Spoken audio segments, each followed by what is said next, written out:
Look at this piece of shit. Look at this piece of shit. Look at this piece of shit. Look at this gaslighting, bald, cuck piece of shit. Look at this asshole. Look at this asshole. Look at this asshole. He looks like a fucking dildo. He's a human dildo. Look at him. Look at that bald head. What does that bald head look like? Looks like the tip of a fucking penis. Because Arne Slot is a penis. He is a flaccid fucking penis. Ruben Amorim is gone before Arne Slot. Manchester United are a better run club than Liverpool. Holy shit. The levels we have fallen in 2026. We're only fucking 5 days in. We're only 5 days into 2026, and Manchester United already are better run in the year. Think about that. Think about that.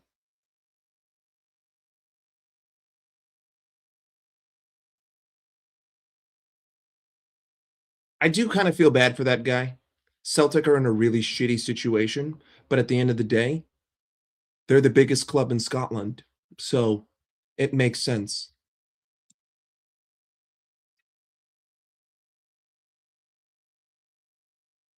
The amount of gaslighting that I have seen 24 hours after a match, I'm finding it very difficult to even want to go live. I don't even have a desire to talk to I don't have a desire to talk about football. I don't have a desire to go on shows. I don't have a desire to watch this team.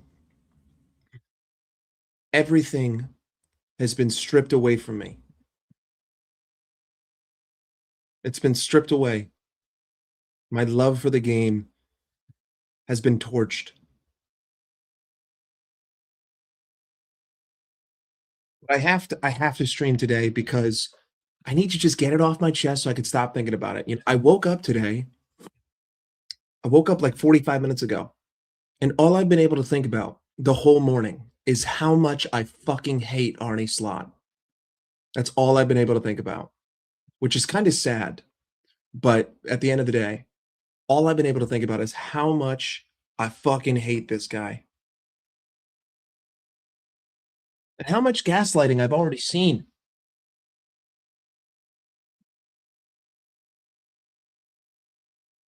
You know, I believe a couple of weeks ago, if not a couple of months ago, I said very clearly, we haven't sacked the manager. We're not going to sack him.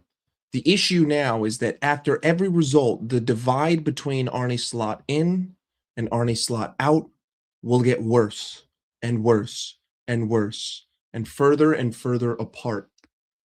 And now you've seen it. 9 games unbeaten. Big up the Mandem. Isn't that what you guys say in England? Big up the Mandem. 9 games unbeaten. Big up the Mandem. Big up. 9 games unbeaten. Big up. 9 games unbeaten. Big up. Isn't that what you guys say? Big up the Mandem.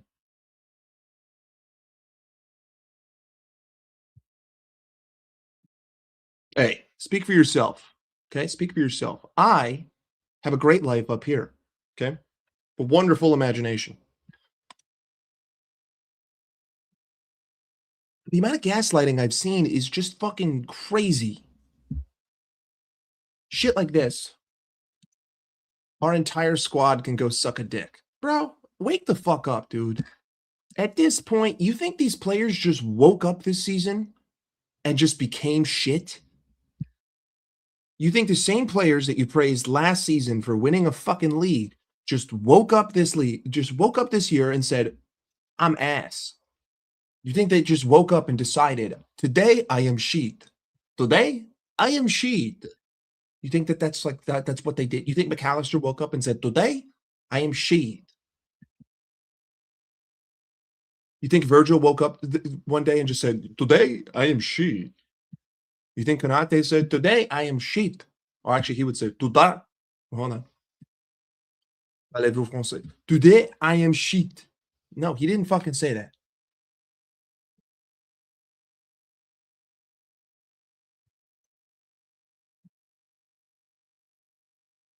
If you can't take a joke, Morris, if you can't take a joke, I got bad news for you, buddy. This ain't the channel for you. But big up, Morris. You know it's all in good fun. You know it's all in good fun, Morris. I can't this, Kristen. I'm not going to put that. I'm not going to put that up on the screen, but I can't necessarily disagree with that statement. Regardless, guys, let me ask you a question, and I'm going to make this really easy for all of you to understand. You all went to school. Every single one of you went to school. Every single one of you at one point in your life was in a classroom, correct? Every single one of you at one point in your life, you were in a classroom. Yes or no? At one point in your life, you went to school, and you were in a classroom, and you sat in the same classroom all day. If that class was disruptive,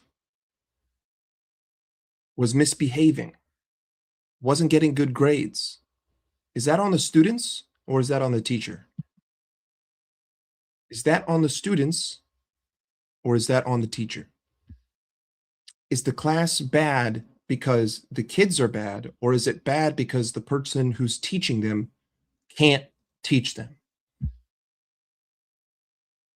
Where does the responsibility lie with a bad classroom? Ovo, you're thinking too deep, bro. You're thinking too deep. You're thinking too deep. It's on the teacher. It's on the teacher. That's where the buck stops. So I can't get mad at the students. We do not have terrible players, and we do not have stupid individuals.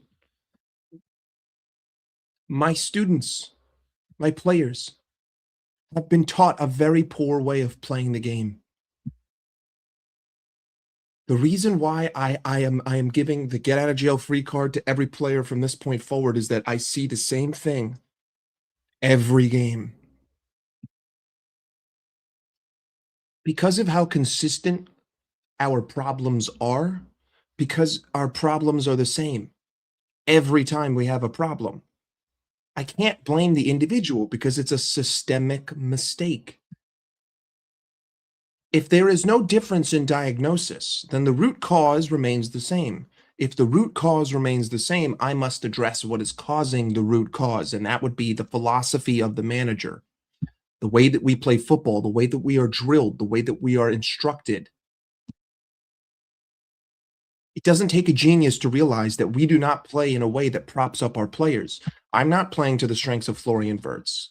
I was not playing to the strengths of Alexander Isak. I was not playing to the strengths of Mohamed Salah. I am not playing strengths to Curtis Jones or Ibrahim Konate or Connor Bradley or Ryan Gravenberch or Alexis McAllister or fucking any other player in this team. I'm not playing to their strength.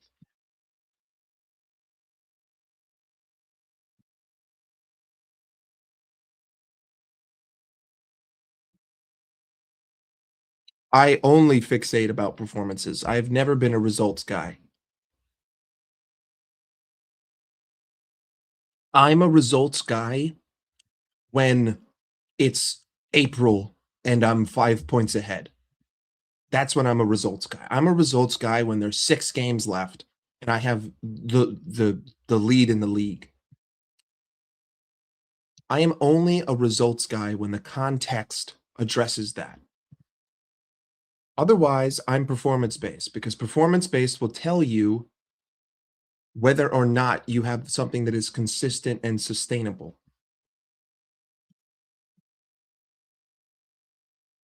But Christian, that's just not true. These players are not filled with room temp IQ. It's just not true. No, most of these players have a fucking IQ that's going to boil water. That's just a simple fact. They do not have 2-digit IQs. It's that simple. These are professional footballers. And the proof is in the pudding. The proof is in what the manager says. We're going to get into what he said.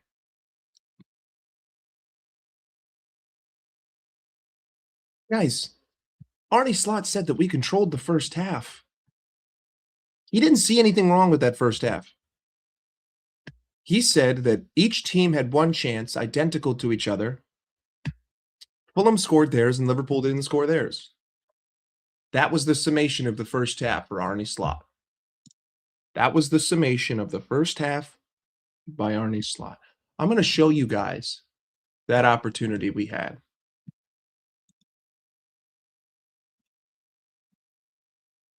Let's diagnose why we missed this. So check it out. Curtis Jones has the ball, and Cody Gakpo makes a great run.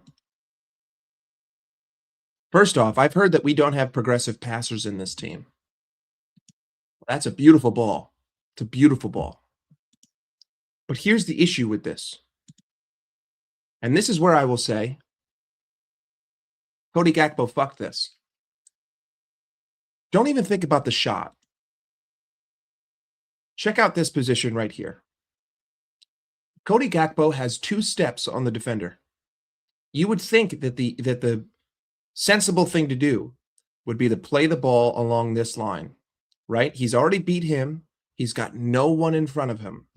He has some pace. All he's got to do is kick the ball towards the goal. Kick it towards the center so that he has a good option to shoot, right? Well, what does he do? What does he do?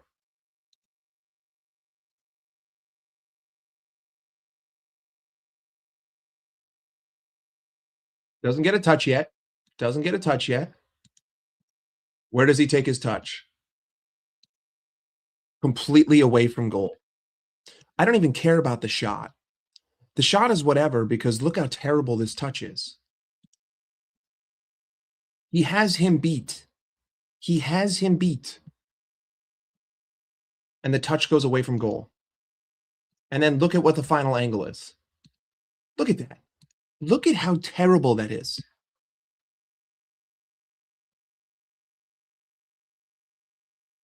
It's just a mistake. It's just a mistake from Gakpo.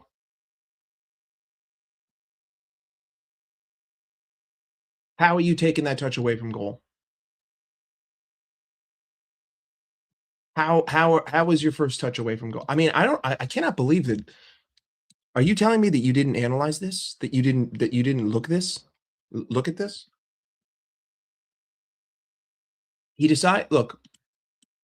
he takes the first touch right here, right? He kicks it on. That's his first touch. So he settles it. He has 2 steps on this defender. He has 2 steps here, right? Doesn't take a touch yet. Doesn't take a touch yet. Now he takes his touch. And it's a shit touch. I mean, just look at his body position. He wanted to take it away from goal.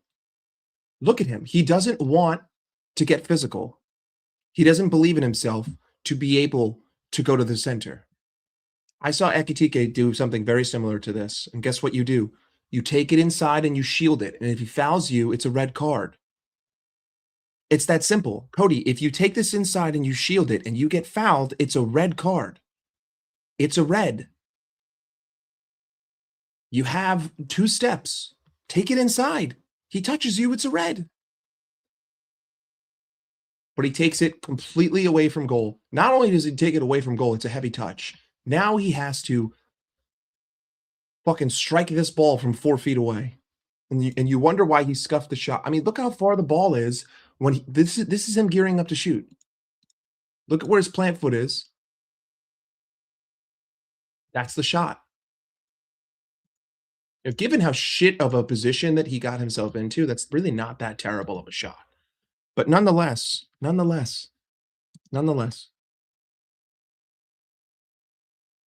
Gakpo is not a striker. Cody Gakpo is not a number 9. See, I don't understand this. Big up to Cal. I saw Cal talking about it yesterday. Big up to Cal. Love Cal. Great guy. But anyone who is angry at Virgil van Dijk, respectfully, what the fuck are you smoking? Guys, this is the still image of Reed before he takes the shot. Number one, the ball came from over here. Chiesa came for a double up with Frimpong, right? So Chiesa comes to double up. Chiesa came to double up. He got the ball out. Chiesa's here now. What's funny is that Reed makes the dumbest decision. For him to shoot here is the dumbest decision that he could possibly make. The lowest percentage to score a goal would be to shoot this. He has a man at the top of the box here. He has a man unmarked in the middle of the box here. And look at where our defense is. We're not even going man to man. 1, 2, 3, 4. There's 5 defenders in the box, and there's 5 attackers in the box. There's 1, 2, 3, 4, 5, 6, 7. So we have a 7-on-5 inside our penalty area. 7-on-5 inside the penalty area with a completely open channel. If he just plays this in, this guy's wide open. Doesn't change the fact that the defensive structure here is fucking atrocious. Now, he hits a wonder strike. And fair play to him. But it doesn't change the fact that he had 2 other options. That's the main problem. It's not even like he was forced into taking a shot. He just said, fuck it. Fuck it. But he has 2 other amazing options in the final seconds of the game because we're playing like a bunch of cowards. Look at us. So anyone who's growing up for Virgil ain't fucking closing that down, dude. And guess what? If Virgil fucking steps, look, if Virgil just said, I'm just going to run at this guy, then he could just play him in. If Virgil just runs at him, then he could just play him in. That's it. And then if people were yelling at Chiesa. Bro, if Chiesa runs at him, he can just play him in. Chiesa has to mark 2 different players here. Chiesa has to just get in between this lane and try to keep him from passing there. This lane is always going to be wide open. And the shot's always going to be there.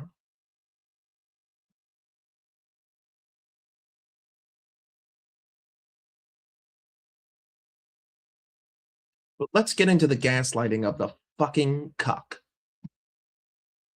Let's take a look at what some of Arne Slot had to say after the game. The players are giving everything they have. If the players are giving everything they have, you might as well bend me over, pull down my pants, and fuck me in the ass. Simple.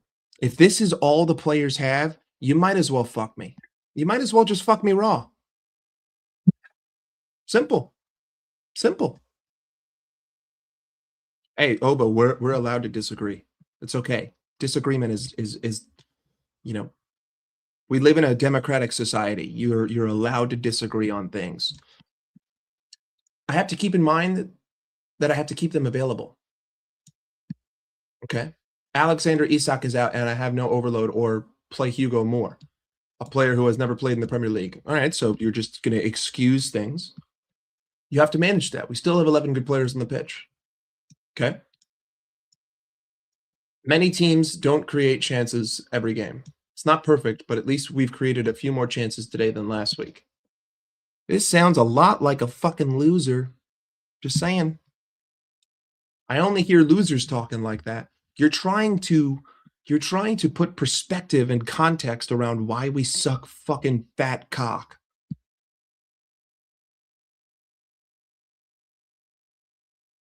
Simple. Also, we didn't really create very much, so I don't know what the fuck you're talking about. Check this out. This might be the most self-damning thing I've seen all year. My philosophy has not changed. Yes, Arne, we know. This is the biggest problem with you. The fact that nothing has changed and you're expecting a different result. Einstein's definition of insanity is repeating the same task over and over, expecting a different result. Your philosophy has not changed, and that is precisely the problem. That is precisely the problem, Arne. The problem is that your philosophy has not changed. Yet you believe that you can say these things and people won't look into what you're saying. We know it hasn't changed. We're saying that you need to change it. We have to deal with the players that we have available. You had Rio and Gamoa available. You had Chiesa available. You had all these guys on the bench in the 65th minute. You decided not to use any of them. You waited very late to start making substitutions, and you didn't even bring on Rio. Florian Wirtz scored his offside goal in the 57th minute. Again, Florian Wirtz was offside. And Slot doesn't even want to acknowledge that. I mean, after the game, I would say, you know, we're very fortunate. We're very fortunate. Wirtz was clearly in an offside position. We're going to take this point, but this performance is absolutely dreadful. This is not good enough for the standards of this football club.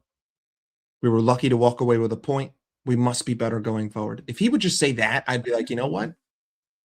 Bears. Simple. Move on. This is what I want to highlight. He said we controlled the game in the first half. The fuck are you smoking? The fuck are you smoking? We did not control shit in the first half. Arne, so here's the thing. Arne Slot's definition of control is not about creating anything. It's about not conceding anything.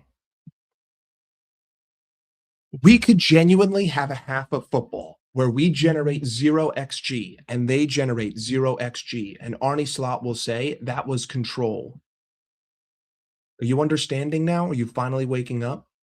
Are you finally waking up? Arne Slot's definition of control is 0 XG. As long as they have 0 XG, it doesn't matter what we do. If we're both at 0, we're controlling the game. That is his fucking idea of control. That is his philosophy. That is why this cancer must go. We must cut it out. Time for radiation therapy. It's time for a biopsy. It's time to just take the scalpel, get under the skin, and get this cancer the fuck out of my club. The fact that anyone could have anything positive to say about that first half is absurd. Maybe the worst football I've seen all season from us going forward was that first half. That was the worst I've seen all season going forward. We generated nothing. Nothing. We were lucky to even score the 2 goals we had. We had an offside goal, and then we had a failed clearance. Fair play to Frimpong, because he's the only one who's going to fucking put that ball across the box. But Fulham had 2 separate players who failed to make a clearance, and then it hits Cody Gakpo in the dick, and it goes in the net. We had 2 very lucky goals. Very lucky goals. Fulham had 2 very well taken goals.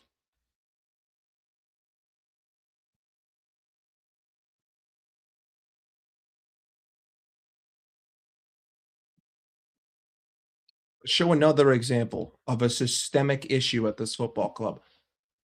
Look at our press. Look at how shit this structure is. These are my center backs. These are my fucking center backs. That's McAllister, who has no legs. Look at how many men I just committed into the corner, and all it takes is one pass. An overcommitted headless chicken press. Allison ended up coming out and blocking it, but still, look at how terrible this is. But then people will blame Konate for letting this guy in behind. Konate had a fantastic game yesterday, by the way. Konate was one of our best players. Let's take a look at another example of structure. This would be the goal.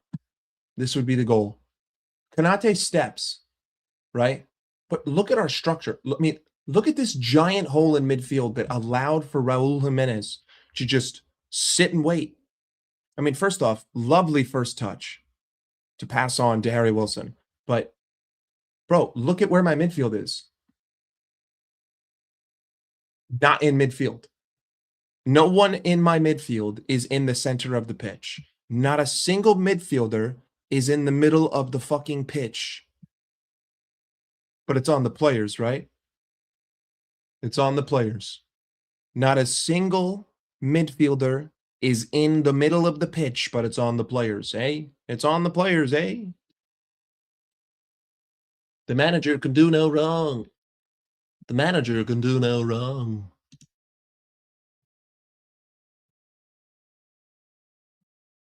You know, there's a very specific YouTuber who once upon a time called me a cunt.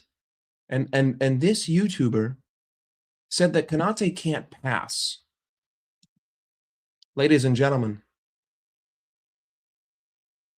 Konate can't pass. Konate can't pass. Konate can't pass. Konate can't pass. Konate can't pass. Konate can't pass. Konate can't pass. Can't pass. Can't pass. Can't pass. Can't pass. Nope, can't do it. Can't make a pass. He can't break the lines. Konate cannot break the lines. Nope, under no circumstance can Konate ever break the lines. Nope. Nope.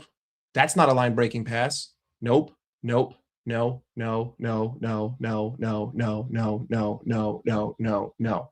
He's shit. He's shit. He's shit.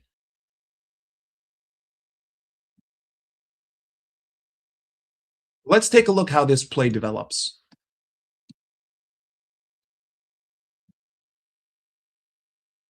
Now you're going to look at this and you're going to say it was a poor pass from Gakpo. But I'm going to tell you, why the fuck did Dominic Szoboszlai not go to this space? I mean, look, first of all, he slows down. Watch. He slows down right here. What?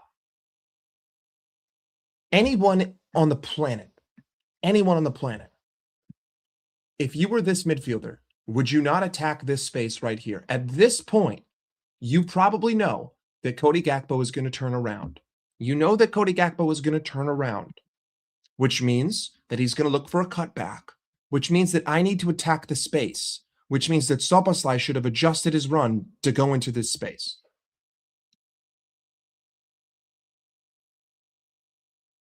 Look at him.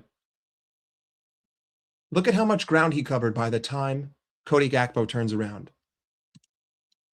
He moves about 2 feet. Why are you not sprinting here? Either way. Cody Gakpo's here.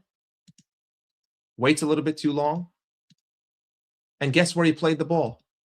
Guess where he played the ball? Where Szoboszlai should have been in the fucking first place. He plays the ball into the space that Szoboszlai should have attacked in the fucking first place.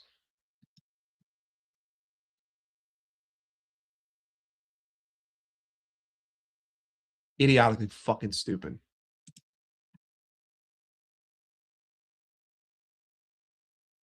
Let's go to another example of Konate being shit with the ball. Check this out. Look at how bad Konate is.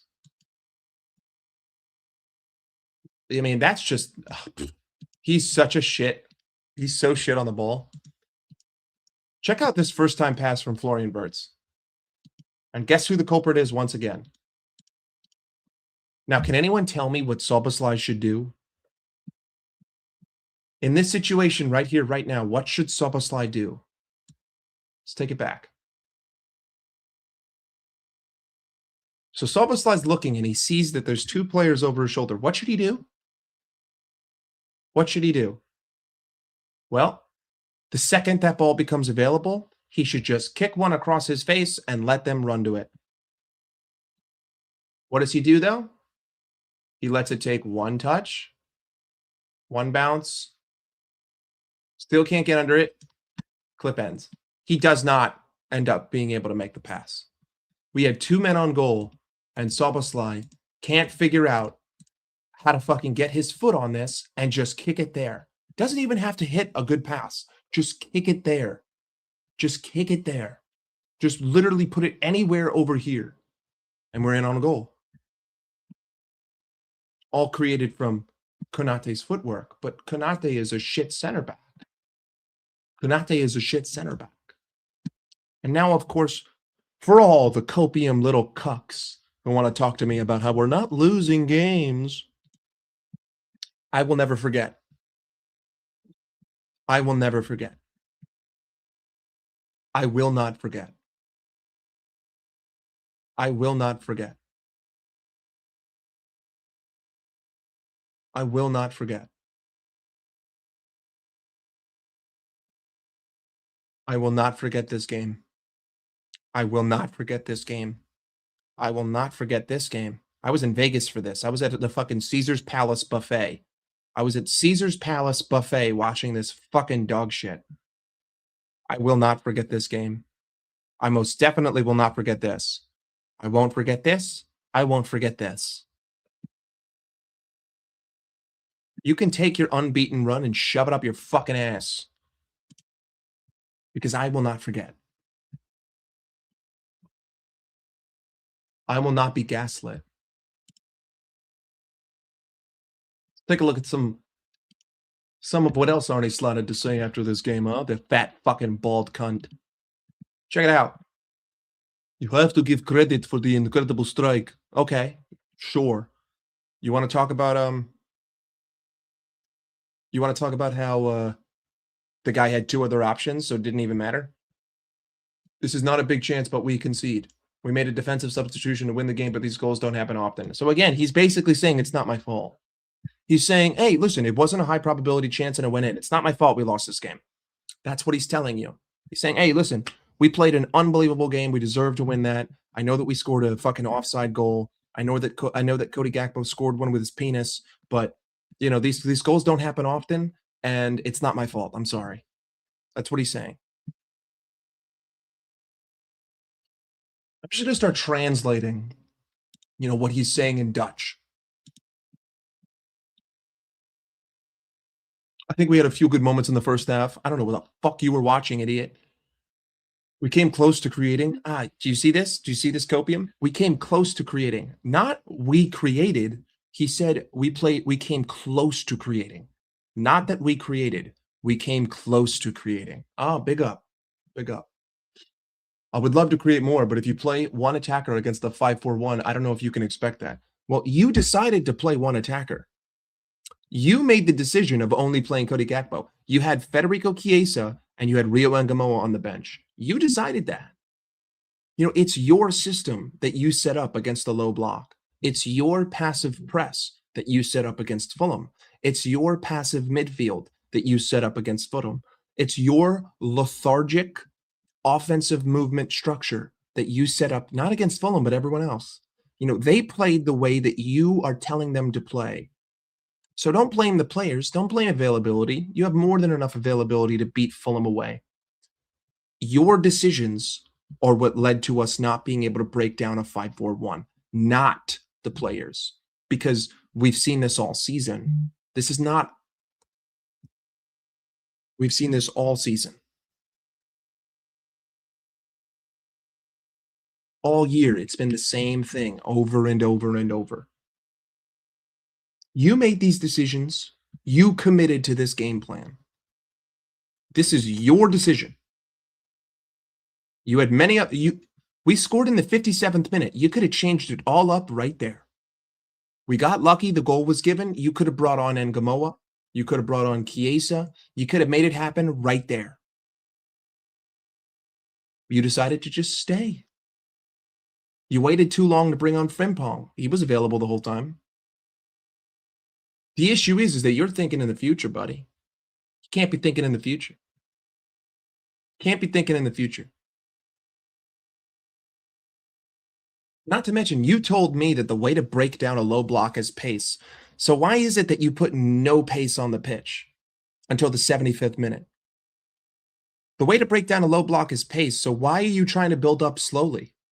Why do you not have Frimpong and Ngamoa on the wings? And why are you not just kicking it long? Why are you not playing direct football?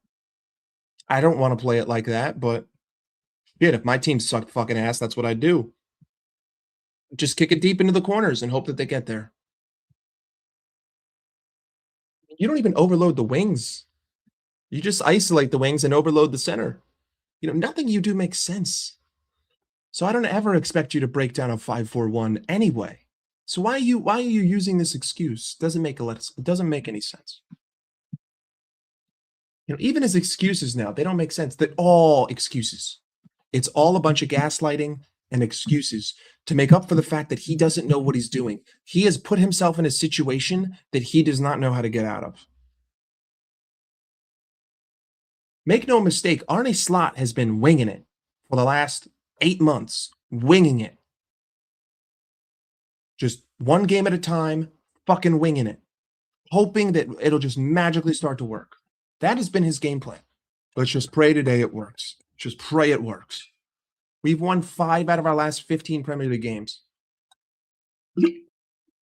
Guys, we cannot forget that at one point in time this season, we had a 5-point lead at the top of the table. Liverpool were in first with a 5-point lead. We were in first place with a 5-point lead.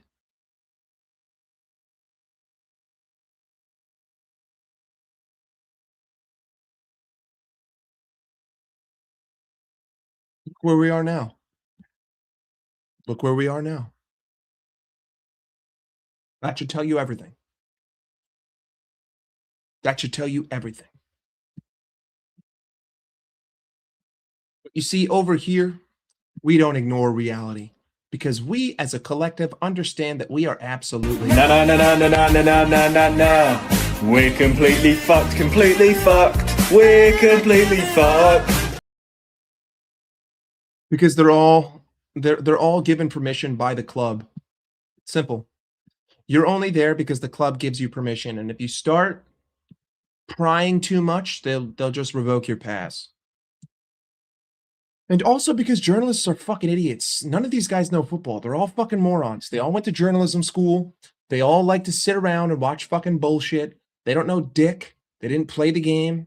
They don't watch the game. They don't study the game. They're a bunch of fucking idiots who work for fucking newspapers. They suck. They're terrible at their jobs. They're just really good at sucking dick. These journalists are just really good at sucking that corporate cock. That's what they're good at. They're good at lubing up, double fist stroking that corporate fucking penis. And that's why they get to go to these things. And that's why they ask these terrible questions. Because they're too busy with the corporate cock in their mouth to analyze Arne Slot. This was the question I was referring to. That's simple. Same goes for a lot of things. Same goes for politicians and whatever industry you want to talk. Music, movies, all these journalists. I mean, it's amazing that they're even able to talk with that dick in their mouth. It's incredible. Unbelievably talented. The fact that you can speak this clearly with a dick that far down your throat, oh my God, you should become a fucking ventriloquist. But it doesn't change the fact that Liverpool absolutely fucking suck. And Manchester United have sacked their manager before ours. And, the really awesome redeeming thing is that no one can blame Salah. No one can blame Salah now. Because guess what? If Mohamed Salah was on the pitch for when Reed scored that, everyone, that cunt Jamie Carragher included, would have fucking talked about how Mo didn't track back. Everyone would have had his head. If Mo was in that game offensively, everyone would have said, look at how terrible Mo is being offensively. These last performances have really vindicated what I feel like I've been saying for months about the way that we play. There are no players that are going to fix it. There's no interchanging that we can do. We suck. The philosophy that we approach the game with is bad. The way that we attack is awful. No, Salah wouldn't have made a difference. That's the fucking point. The point is that even with Salah, we would still be this shit. That's the fucking point. That's the point, Bizzle. The point is Salah would not have made a difference. The guy who had 47 GA, 48 GA for you last season wouldn't make a difference. That's how bad the way you play is. So yes, although I will say if Mohamed Salah had that ball in the same situation that Dominic Szoboszlai did, he would have 100% played it on goal.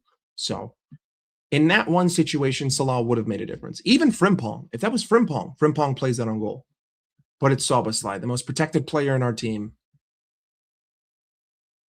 Szoboszlai's been good, but he makes a lot of fucking offensive mistakes. Szoboszlai has been good this season, but he makes a lot of offensive mistakes.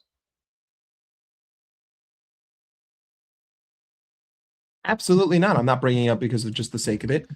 When we went through the first bad run of form, people were blaming Salah. People were calling for Salah to be dropped. Salah's name was heard 1,000 times a morning. Well, Salah hasn't been here, and we have gotten even worse.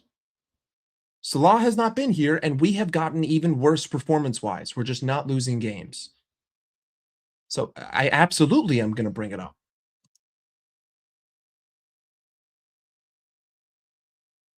Either way, I've said what I've had to say. I've gotten my thoughts out. I can spend the rest of my day in peace. It is Monday. It is 2026. And Liverpool still fucking suck. Will we suck on Thursday? Abso-fucking-lutely. We're going to get hammered by Arsenal. Absolutely mollywopped. And if we win that game, I'll be even more angry. If we put in a great performance against Arsenal, I will be even more fucking angry. But we'll see what happens. Either way, I feel a shit a brewing, and I'm going to go now. Big up to everyone in the house. Remember, if someone tries to tell you that Arne Slot deserves more time, if they try to tell you that we're in a transition season, if they try to gaslight you in any way, shape, or form to make you feel like a fucking idiot, I want you to tell them this. Would you mind loaning me some of your lipstick, Mom? Because I want to at least look pretty the next time you decide to f me. Whenever anyone asks you what your opinions are on Arne Slot, I want you to tell them this. All right, gold member. Don't play the laughing boy. There are only two things I can't stand in this world. People who are intolerant of other people's cultures and the Dutch. What?